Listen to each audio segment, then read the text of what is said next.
ভাইরে ভাই, আগে ওনার কথাগুলো শুনেন, খুবই গুরুত্বপূর্ণ কথা, অবশ্যই মনোযোগ দিয়ে শুনে যাবেন। আগে ওনার কথাগুলো শুনেন।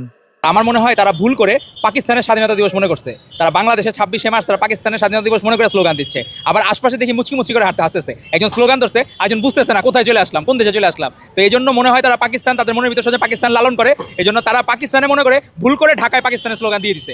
তো তাদের জানার জ্ঞাতার্থে জানা দরকার 47 সালের হচ্ছে সেখানে হলো 14ই আগস্ট হচ্ছে হলো পাকিস্তানের স্বাধীনতা দিবস। তো সেটা তাদের জানা দরকার। তো 26শে মার্চ না, তো 26শে মার্চে এসে যদি তারা পাকিস্তানের স্বাধীনতা দিবস বইলা স্লোগান দিতে চায় স্বাধীনতা এনেছি স্বাধীনতা রাখবো, সেটি অত্যন্ত অপ্রাসঙ্গিক। কারণ বাংলাদেশের মানুষ ইভেন পাগলেও বিশ্বাস করবে না যে স্বাধীনতার সময় তাদের স্বাধীনতার পক্ষে কোনো অবস্থান ছিল, বাংলাদেশের পক্ষে অবস্থান ছিল। তারা চেয়েছিল পাকিস্তান, তাদের নেতা গোলাম আজম তারা প্রত্যেকে পাকিস্তান চেয়েছিল। আর আল বদর, আল শামস, রাজাকার এগুলো ছিলই সব হইলো এই জামায়াত ইসলামী, ওই সময়কার জামায়াত ইসলামীর অবস্থান ছিল।